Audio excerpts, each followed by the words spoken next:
नमस्कार, मैं सुधीर कटारिया।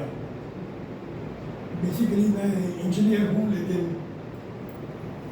एस्ट्रोलॉजी जो है मेरा एक शौक़ है और मैं पिछले कई सालों से, कई वर्षों से एस्ट्रोलॉजी कर रहा हूँ और कृष्णामूर्ति पद्धति सिस्टम को मैं फॉलो करता हूँ।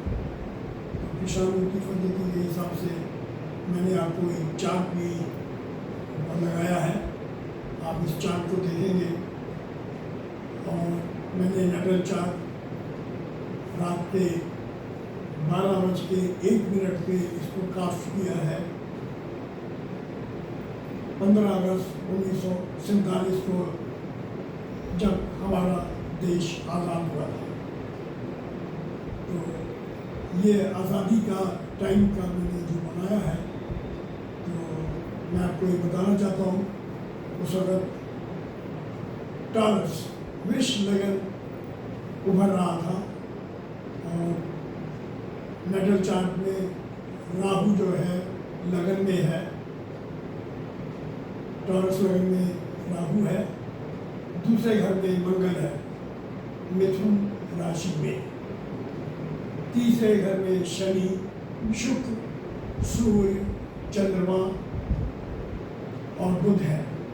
तो 5 ग्रह जो है हमारे, वो तीसरे भाव में बैठे हुए हैं। चौथा भाव नटल चार्ट के हिसाब से खाली है, 5वां भाव खाली है। 6ठे भाव में बृहस्पति है, 7वें भाव में ऑटोमेटिकली केतु बन जाता है, क्योंकि राहु के हमेशा अपोजिट केतु चलता है। 8वां, 9वां, 10वां, 11वां, 12वां, ये 4 ग्रह खाली है। लेकिन अगर आप, जब हम प्रेडिक्शन करते हैं तो भाव चार्ट से करते हैं, तो आप भाव चार्ट में ये देखेंगे कि राहु जो है वो 12वें भाव का रिजल्ट देता है। राहु 12वें भाव का रिजल्ट देता है और मंगल दूसरे घर में है। मंगल बड़ा स्ट्रॉन्ग है। मंगल मित्रों में आपको पता है क्या होता है कि छुपा हुआ धन, छुपी हुई बातें करते हैं धन के बारे में, फैमिली के बारे में।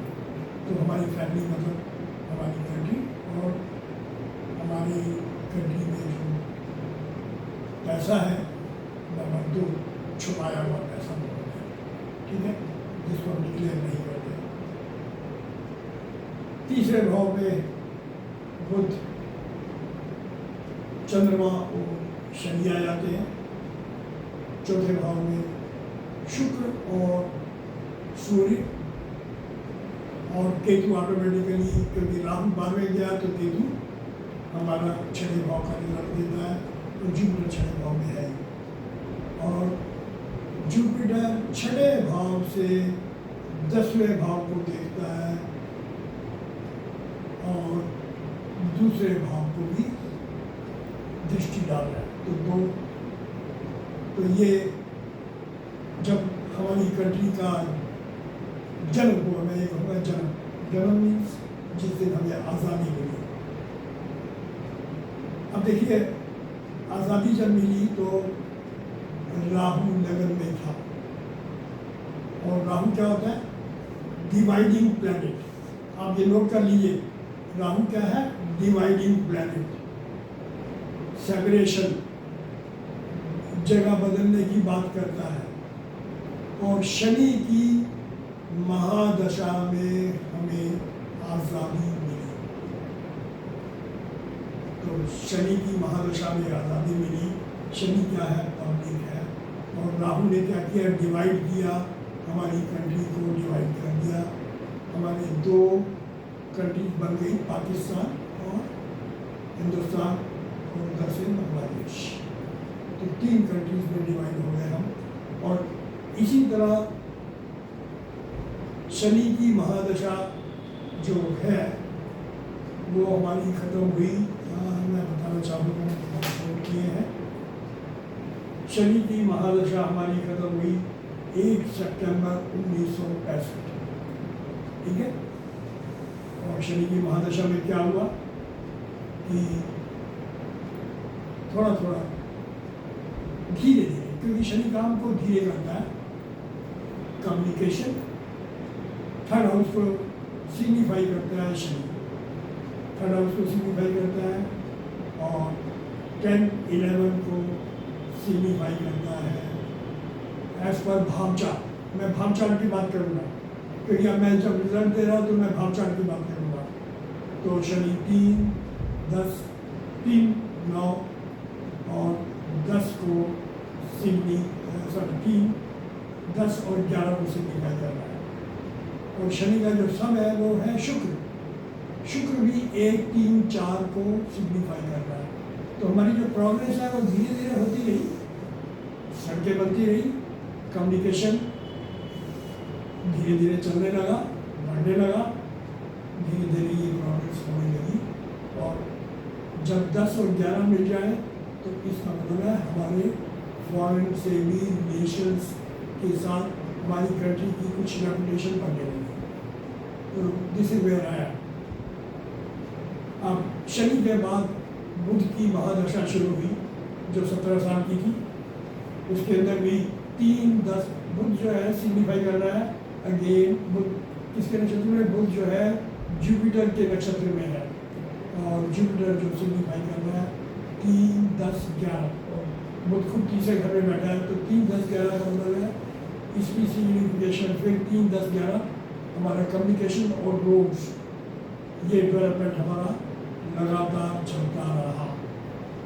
लेकिन बुध का एक और चीज़ बुध के बारे में बताऊँगा, क्योंकि हमारा जो उसका जो समलॉर्ड है, फाइनल रिजल्ट क्या रहा? राहु। राहु जो है उसका समलॉर्ड है। तो प्रोग्रेस तो हुई, लेकिन राहु ने हमारे को इसका फल दिया साथ में 1, 12, 1, 4, 5, 6, 12। तो हमारा खर्चा कहाँ होगा भाई? हमने कुछ इकट्ठा किया, कुछ बनाया, और खर्चा भी साथ साथ हमारा चलता रहा। हमारी कंट्री में, जब हमारा मतलब हमारी कंट्री के बारे में मैं बात कर रहा हूँ, ठीक है? तो ये इस तरह से। लेकिन राहु मैंने आपको बताया नंबर 2 की इनकम देता है लोगों को, जो है ना, यहाँ पर करप्शन यहीं से शुरू होता है। तो मैं ये कहूँगा बुध जो है अकाउंट्स करता है, तो अकाउंट्स में भी हेरा फेरी शुरू होनी शुरू वहाँ से। उसके बाद एनीवे बुध के बाद केतु आया। केतु ने 3, 6, 10, 11 और केतु ने हमारे जो है 3, 6, 10, 11 को तो सिग्निफाई किया ही, सप्तम भाव को भी सिग्निफाई किया।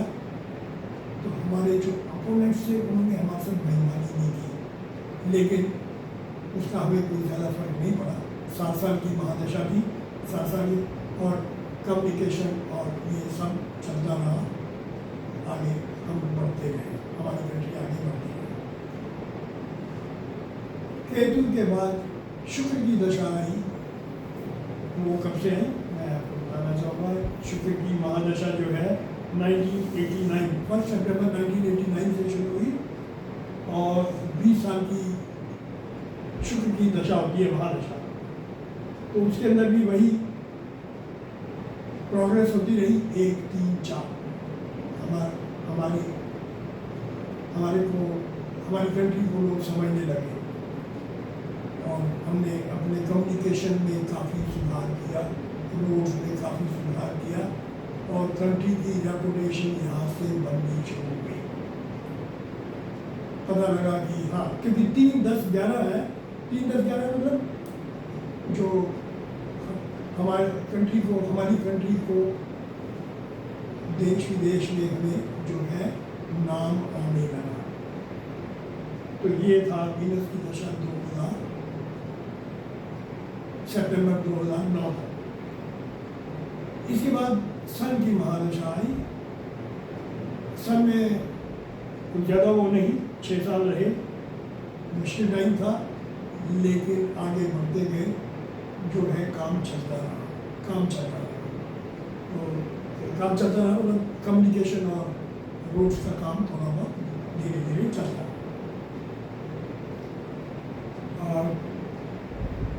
इसके बाद मैं आपको बताना चाहूँगा क्या हुआ। उसके बाद चंद्रमा की महादशा आई। तो चंद्रमा की महादशा 2015 से शुरू हुई। चंद्रमा जो है हमारा शनि के नक्षत्र में है, 3, 10, 11 को सिग्निफाई करने लगा। 3rd is communication, travels, 10 is status, 11 is all means. तो यहाँ से हमारे कंट्री का स्टेटस भी बढ़ गया। स्टेटस के साथ हमारी प्रसिद्धि होने लगी और ट्रेवल तो हमारी प्राइम मिनिस्टर करते भी रहे और वो पिछले 10 सालों में हमारे कंट्री का नाम काफ़ी आगे बढ़ गया है। तो कंट्री का नाम बढ़ा है, इसीलिए 3, 10, 11। 3 इज कम्युनिकेशन, राइटिंग्स आगे, और 10 तो एग्रीमेंट जब होता है तो कहीं भी हमने जो एग्रीमेंट्स किए वो बहुत अच्छे हुए। तो 3, 10, 11 ने हमारी रेपुटेशन बढ़ानी। बाहर की कंट्रीज हमारे पास आके अपने कॉन्ट्रैक्ट साइन करने लगी बाहर की कंट्री। तो एक विश्वास बन गया उनको चंद्रमा की महादशा में, जो 2025 तक चली। इसके बाद मंगल की महादशा आई, शुरू हुई, जो 7 साल की है। अब आप देखिए मंगल के बारे में मैं क्या कहूँगा। मंगल क्या है? Fiery planet. इससे planet of bloodshed, wars and इसके अलावा ये डिस्प्यूट्स देता है। तो वहाँ से जो टाइम शुरू हुआ, तभी हमारा कंट्रीज के साथ जो है ये जो टाइम चल रहा है उसमें रोज़ झगड़े बढ़ रहे हैं, और मंगल की महादशा शुरू होने के बाद मंगल में राहु आ गया है। ठीक है, तो कंट्री में देखिए कितने डिस्प्यूट्स हैं, कितनी लड़ाइयाँ हो रही हैं। लड़ाई इन द सेंस की रोज़ कोई ना कोई खटपट, कोई ना कोई किसी न किसी से हमारे डिस्प्यूट भी हो जाता है, लड़ाई भी हो जाती है। अब आप देखिए राहु, मैंने आपको बताया is a separatist. Rahu signify करता है फॉरेनर्स, राहु सिग्निफाई करता है बांग्लादेशी। हमारे कंट्री में जब हमारी कंट्री में मुस्लिम आए वो भी राहु थे, पाकिस्तान बना वो भी राहु था। राहु ने अपनी जगह ले ली, हमारा नुकसान कर दिया, हमारी टेरिटरी का नुकसान कर दिया, हमारी कंट्री का नुकसान हुआ कि वो सेपरेट हो गए। तो अब बांग्लादेशी जो है, अब मंगल एक तो डिस्प्यूट कर रहा है, लेकिन मंगल क्या है, दूसरे घर में बैठा है।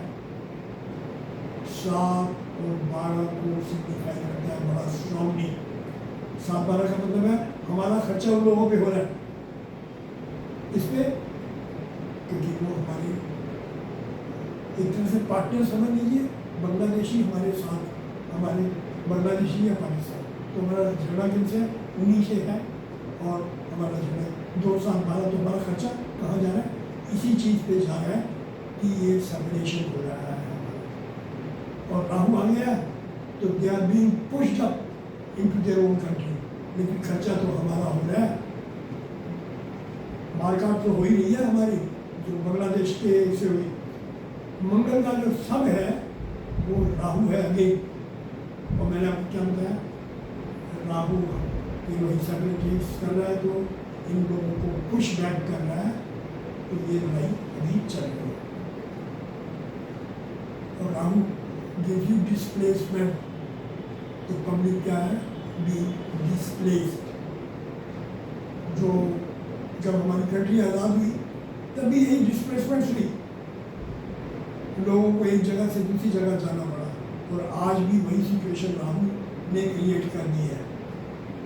तो मंगल की महादशा, ये झगड़े चलते रहेंगे, लेकिन एट द सेम टाइम